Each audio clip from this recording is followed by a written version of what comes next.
Recently news में ethylene oxide chemical substance के बारे में सुना गया है, तो उससे जुड़ी कौन सी स्टेटमेंट सही है? नंबर 1, ये एक फ्लेमेबल गैस है जिसकी स्वीट ऑर्डर होती है। नंबर 2, ये स्टोर्ड एग्रीकल्चरल प्रोडक्ट्स में इंसेक्ट्स को कंट्रोल करने के लिए यूज किया जाता है। सही आंसर है ऑप्शन सी, दोनों ही स्टेटमेंट सही हैं। तो चलिए जानते हैं एथिलीन ऑक्साइड रिसेंटली न्यूज़ में क्यों है। एथिलीन ऑक्साइड क्या है और इसको कहाँ और कैसे यूज़ किया जाता है? रिसेंटली एथिलीन ऑक्साइड न्यूज़ में इसलिए है क्योंकि सिंगापुर और हांगकांग की फूड सेफ्टी रेगुलेटर का कहना है कि इंडिया के फेमस ब्रांड एमडीएच और एवरेस्ट मसालों के 4 अलग अलग मिक्स में एथिलीन ऑक्साइड, जो कि एक पेस्टिसाइड है, उसकी क्वांटिटी परमिसिबल लिमिट से ज़्यादा पाई गई है। आप जानते हैं एथिलीन ऑक्साइड होता क्या है? एथिलीन ऑक्साइड एक फ्लेमेबल गैस है जिसकी स्वीट सी स्मेल होती है और वो पानी में इजीली डिसॉल्व हो जाती है। ये बिल्कुल कलरलेस गैस होती है जिसको और भी नामों से जाना जाता है, जैसे ऑक्सीरेन, एपॉक्सीथेन, ऑक्सासाइक्लोप्रोपेन, डाइथिलाइन ऑक्साइड, ईओ, ईटीओ, और इसका फॉर्मूला होता है C2H4O। Ethylene oxide natural resources से भी निकलती है, जैसे कि जहाँ पे वाटर लॉक सॉइल होती है या सीवेज होता है, उसमें से एथिलीन ऑक्साइड निकलती है, बट वो बहुत ही कम क्वांटिटी में होती है, उससे कोई भी नुकसान नहीं होता। बट एथिलीन ऑक्साइड जो मैन मेड केमिकल होता है, उसका यूज़ एथिलीन ग्लाइकॉल बनाने में किया जाता है। एथिलीन ऑक्साइड का यूज़ स्टरलाइजेशन प्रोसेस में होता है क्योंकि इसकी एंटी माइक्रोबल प्रॉपर्टीज होती है। इसको मेडिकल इक्विपमेंट्स, कॉस्मेटिक और फूड पैकेजिंग मटेरियल्स को स्टरलाइज करने के लिए यूज़ किया जाता है। सेकेंडली, इसको as a fumigation substance use किया जाता है।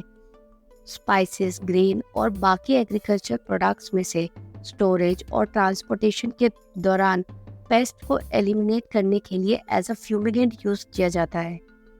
एंड लास्टली, एथिलीन ऑक्साइड का यूज़ बाकी और अदर्स केमिकल बनाने के लिए किया जाता है, like anti freezing and polyethylene glycol. अब जानते हैं एथिलीन ऑक्साइड का यूज़ फूड आइटम्स में क्यों किया जाता है। जैसे कि एथिलीन ऑक्साइड एक गैसियस सब्सटेंस है, तो ये किसी भी ब्रीथेबल पैकेजिंग में पेनिट्रेट हो जाता है और किसी भी फूड प्रोडक्ट का एक्सेसिबल सरफेस मिलने पर वो डिलीवर करती है स्टर्लिटी अश्योरेंस लेवल। उस स्टरलाइजेशन प्रोसेस से जितने भी ईस्ट, मोल्ड्स, वेजिटेटिव बैक्टीरियाज या पोर्स होते हैं, वो सब मर जाते हैं। साथ ही हेल्प करते हैं मैन्युफैक्चरर्स, प्रोड्यूसर और डिस्ट्रीब्यूटर्स को फूड आइटम की शेल्फ लाइफ बढ़ाने में, और फूड प्रोसेसर्स के लिए इजी हो जाता है फूड आइटम को स्टोर करके रखना, साथ ही उनको सेफली डिलीवर करना। अब जैसे कि हांगकांग और सिंगापुर की फूड रेगुलेटरी एजेंसीज का कहना है कि एथिलीन ऑक्साइड कार्सिनोजेनिक है, इससे कैंसर होने के चांसेस ज़्यादा है। तो चलिए जानते हैं क्या सही में एथिलीन ऑक्साइड कार्सिनोजेनिक है। जब भी कोई भी फूड आइटम स्टरलाइज किया जाता है एथिलीन ऑक्साइड से, और अगर उसको सही से एरेटेड ना किया जाए, तो एथिलीन ऑक्साइड उसमें रह जाता है ऐसे रेसिड्यू, जिसकी वजह से हाईली टॉक्सिक कंपाउंड्स का फॉर्मेशन होता है, that is chloroethanol, ethylene chlorohydrin and ethylene glycol. और ईटीओ और उसके ब्रेकडाउन प्रोडक्ट्स कार्सिनोजेनिक है और वो बॉडी के ऑर्गन्स को सीवियर डैमेज पहुंचा सकते हैं। एथिलीन ऑक्साइड के एक्सपोजर से आईज, स्किन और रेस्पिरेटरी ट्रैक्ट में इरिटेशन हो सकती है, नौसिया और वॉमिटिंग भी हो सकती है, और साथ ही सेंट्रल नर्वस सिस्टम डिप्रेशन भी हो सकता है, और इसके क्रॉनिक एक्सपोजर से कैंसर के रिस्क बढ़ जाता है। एथिलीन ऑक्साइड और उसके प्राइमरी मेटाबोलाइट 2-क्लोरोएथिनॉल की एक मैक्सिमम रेजिडुअल लिमिट है। अलग अलग फूड और एग्रीकल्चर कमोडिटी में जो रेंज करती है 0.02 से 0.1 mg पर kg तक। इंडिया में फूड सेफ्टी और स्टैंडर्ड्स को रेगुलेट करता है food safety and standard authority of India, that is FSSAI।